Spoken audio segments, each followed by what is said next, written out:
Bismillahirrahmanirrahim. Assalamualaikum warahmatullahi wabarakatuh. Alhamdulillahi rabbil alamin. Wassalatu wassalamu ala asyrafil anbiya'i wal mursalin wa ala alihi wa ashabihi ajma'in. Ashhadu an la ilaha illallah wa ashhadu anna Muhammadar Rasulullah. La nabiyya ba'dah. Hasbunallah wa ni'mal wakil.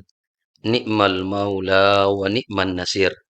Wala haula wala quwata illa billahil aliyyil azim. Rabbi syrah li sadri wa yassir li amri wahlul 'uqdatam min lisani yafqahu qawli. Allahumma salli ala Muhammad wa ala ali sayyidina wa maulana Muhammad. Faqad qala Allah Ta'ala fi kitabihil karim. A'udzu billahi minasy syaithanir rajim. Bismillahirrahmanirrahim. Ya ayyuhalladzina amanu idza tadayantum bidainin ila ajalin musamman faktubuh ila akhiril ayah. Wa qala an-nabiy sallallahu alaihi wasallam man mata wa huwa bari'um minal gululi wad-dain dakhalal jannah.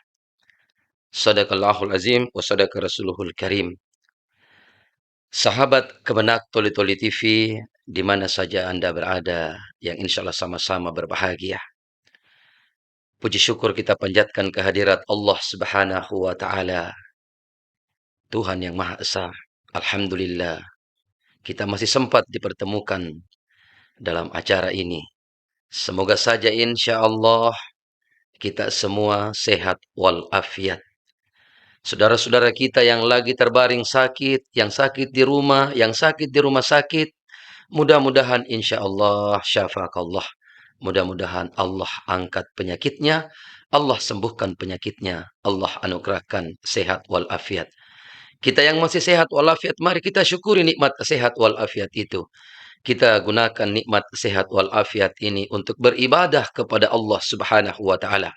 La in syakartum la azidannakum wa la in kafartum inna adabi lasyadid.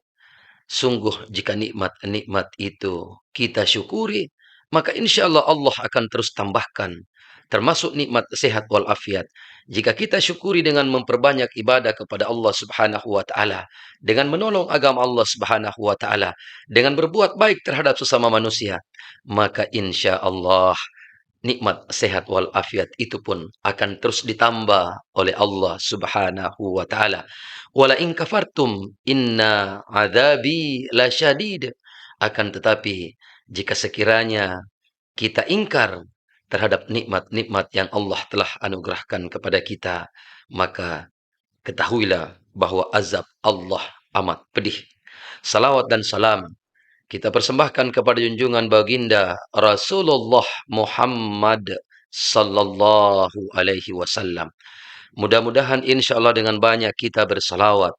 Allahumma salli ala Muhammad wa ala ali Muhammad.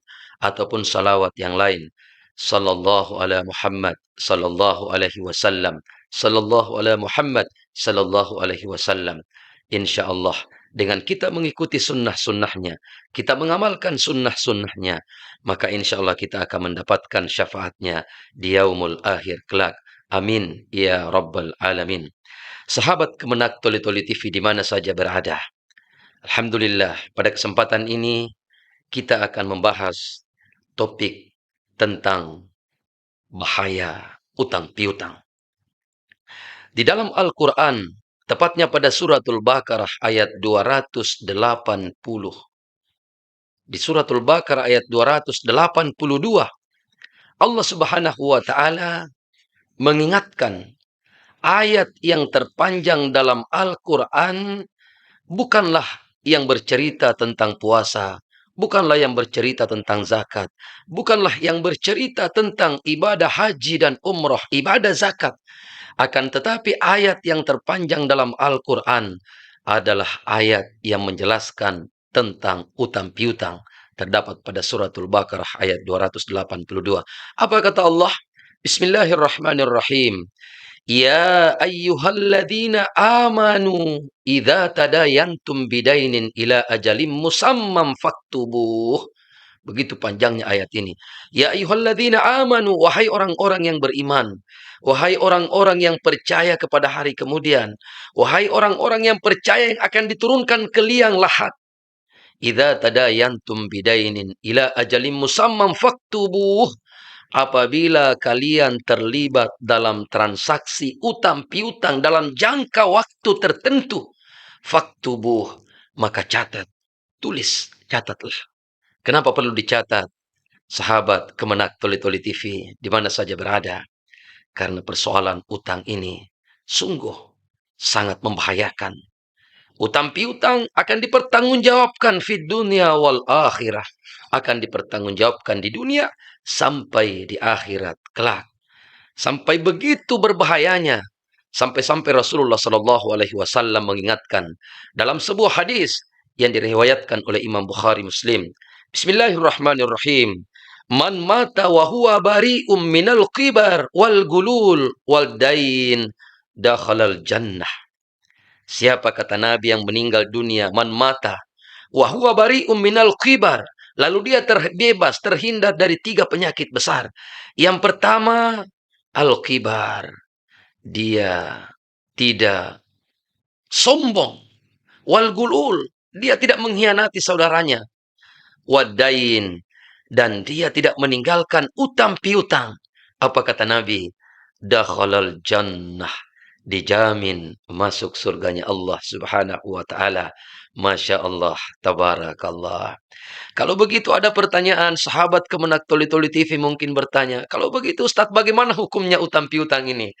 Sebenarnya hukum utang piutang dalam pandangan perspektif agama kita, agama Islam, sesungguhnya itu boleh-boleh saja. Bahkan Allah Subhanahu wa taala mengingatkan dalam Al-Qur'an, "Wa ta'awanu 'alal birri wat taqwa, wa la ta'awanu 'alal itsmi wal udwan."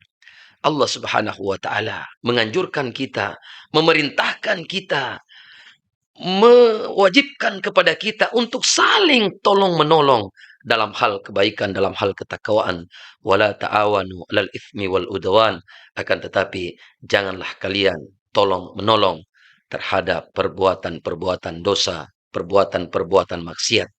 Nah, dengan dasar ini, maka sesungguhnya jika ada saudara kita yang datang kepada kita meminta tolong, ingin berutang, apakah itu yang meminjam sesuatu berupa barang, berupa uang, maka apabila kita punya kemampuan, punya kelebihan, punya kelonggaran, maka hendaknya kita membantu saudara kita.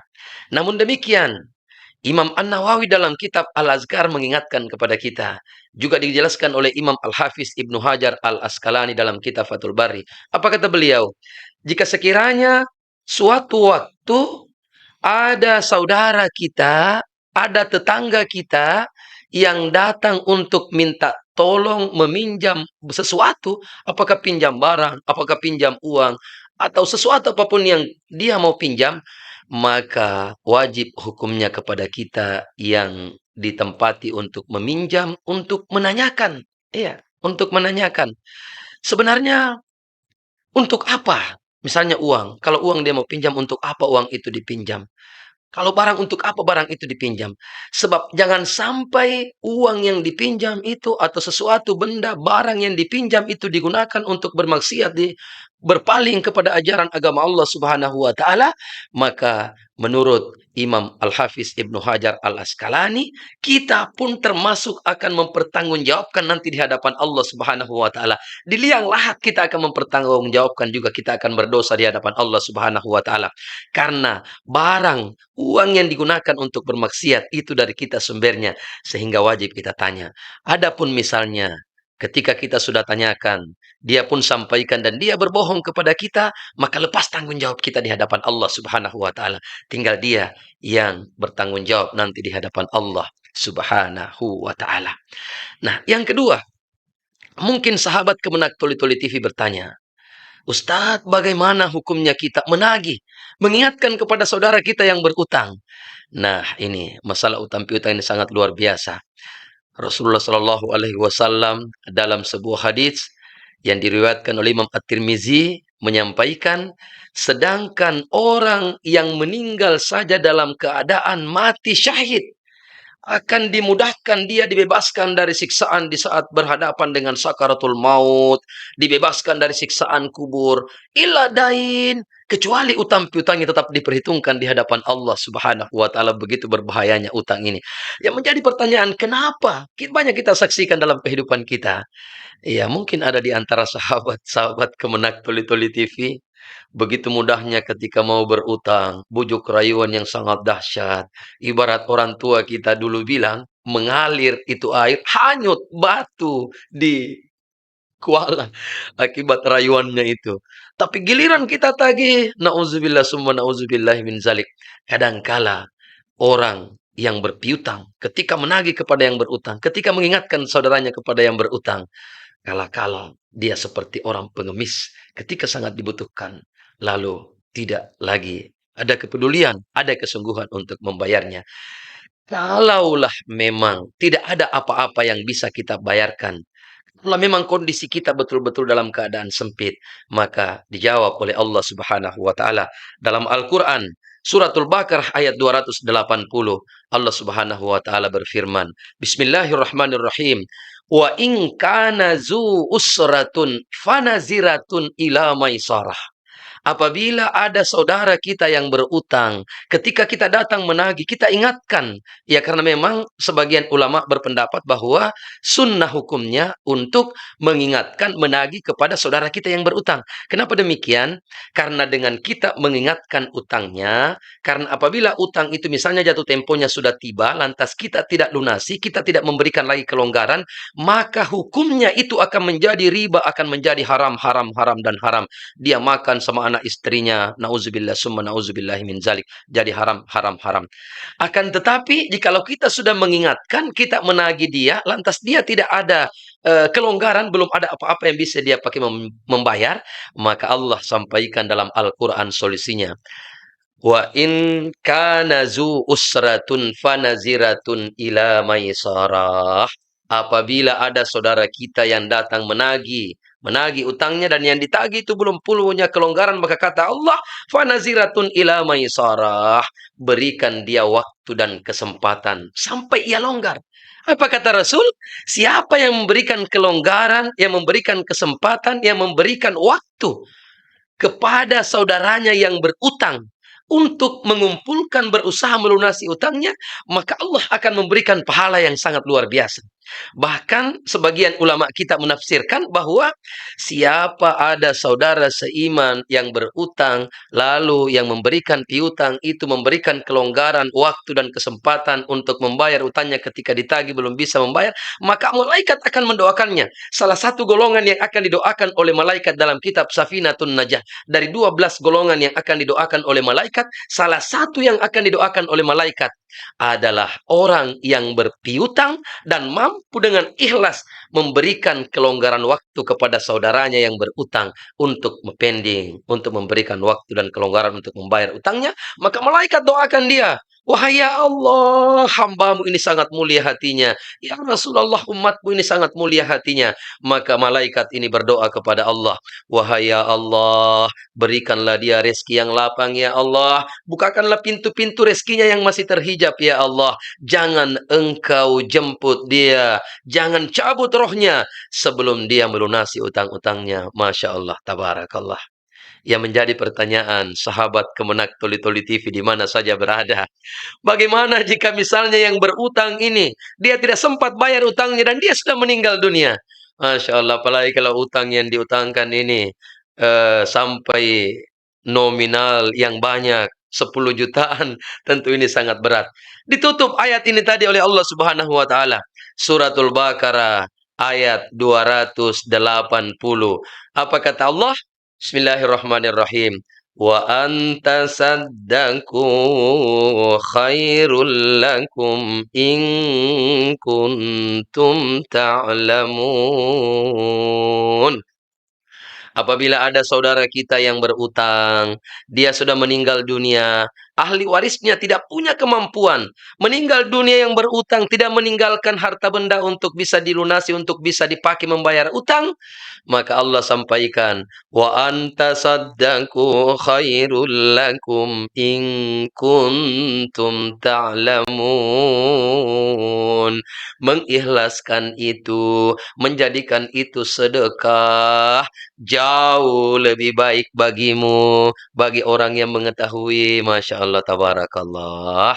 Jadi saudaraku, sahabat Kemenak Tuli-Tuli TV di mana saja Anda berada, apabila ada saudara kita yang berutang, lantas dia sudah meninggal dunia, ahli warisnya sudah ditagih-ditagih, tidak mampu dia membayar, tidak ada apa-apa yang dia pakai membayar, maka ikhlaskanlah itu.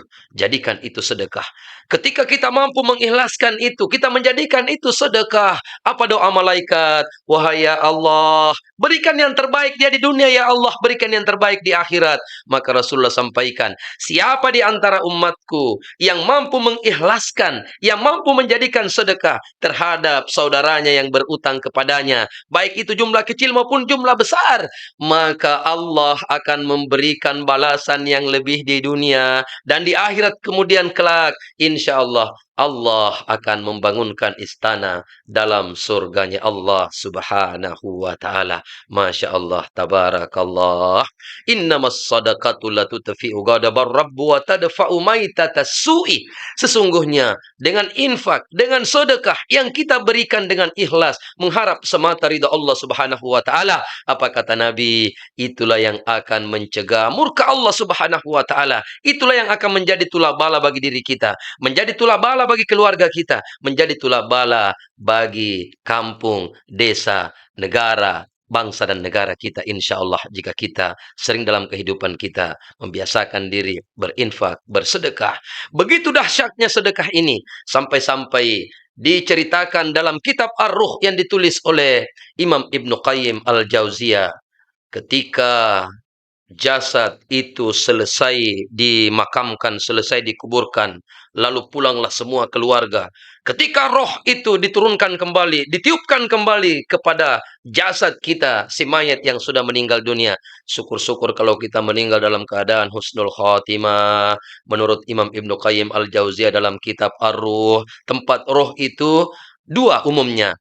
Roh yang baik-baik dikumpulkan di satu tempat yang bernama Illiyin, sementara roh yang jauh berpaling dari ajaran agama Allah, tidak mengimani Rasulullah Shallallahu Alaihi Wasallam, tidak mau mencontohi apa yang telah disunnahkan oleh baginda Rasulullah Shallallahu Alaihi Wasallam, ditempatkan di satu tempat yang amat hina, yang panas, yang mengerikan, yaitu As-Sijil. Mudah-mudahan insya Allah roh kita ketika kita berhadapan dengan sakaratul maut, malaikatul maut mencabut roh kita dalam keadaan yang lembut dan kita bisa mengucapkan kalimat la ilaha illallah Muhammadur Rasulullah.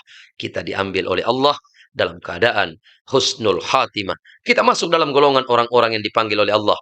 Ya ayyatuhan nafsul mutmainnah irji'i ila rabbiki radiyatan mardiyah fadkhuli fi ibadi wadkhuli jannati.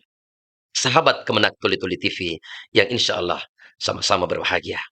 Sebagai kesimpulan, yang pertama, apapun bentuk utang piutang kita, baik itu utang berupa kata-kata, berupa janji, ataupun utang kita dalam bentuk materi, apakah bentuk barang atau bentuk uang, maka bersungguh-sungguhlah untuk melunasi.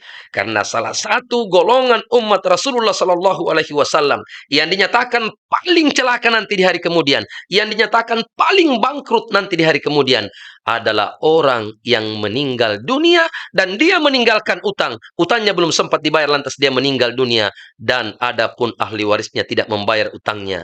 Maka ada dua pendapat. Ada ulama yang mengatakan semua amal-amal kebaikannya akan tergantung antara langit dan bumi. Na'udzubillah summa na'udzubillahi min zalik. Yang kedua, apabila utangnya itu tidak dibayar oleh ahli warisnya, maka nanti di hari kemudian ketika terjadi pengadilan di hadapan Allah Subhanahu wa taala, orang yang punya piutang itu datang menagih, tidak ada yang bisa kita berikan kecuali semua amal-amal kebaikan kita itulah yang akan kita berikan sehingga kita dikategorikan sebagai orang-orang yang sangat merugi, orang-orang yang sangat celaka. Jikalau misalnya habis amal baik kita, diambil semua dipakai untuk membayar utang, lantas masih ada utang yang tersisa, belum juga lunas utang kita, maka sebaliknya lagi, kejelekannya, dosanya tempatnya kita meminjam, itulah ditimpakan kepada kita. Nauzubillah, summa nauzubillah min zalik. Tidak sedikit di antara saudara-saudara kita, sahabat kita, tetangga kita, bahkan mungkin keluarga kita, ketika dia mau berutang, begitu pandai berbujuk rayu. Akan tetapi, ketika ditagih, Masya Allah, nauzubillah, sangat pakat untuk membayar utangnya. Ingatlah, hai saudaraku yang berutang, apalagi yang memiliki kemampuan, jangan sampai utang kita belum kita lunasi, lantas kita ambil lagi cicilan lain. Iya, karena ini yang akan menghambat kita di hadapan Allah Subhanahu wa Ta'ala. Semoga insya Allah kita semua mendapatkan nikmat sehat walafiat, dilapangkan rezeki kita, sehingga kita bisa membayar semua utang-utang kita sebelum kita dipanggil di hadapan Allah Subhanahu wa Ta'ala, sehingga kita termasuk orang-orang yang terbebas dari utang piutang dan insya Allah akan masuk dalam surganya Allah Subhanahu wa Ta'ala. Amin ya rabbal alamin. Akhirul kalam, wabillahi taufik wal hidayah. Assalamualaikum warahmatullahi wabarakatuh.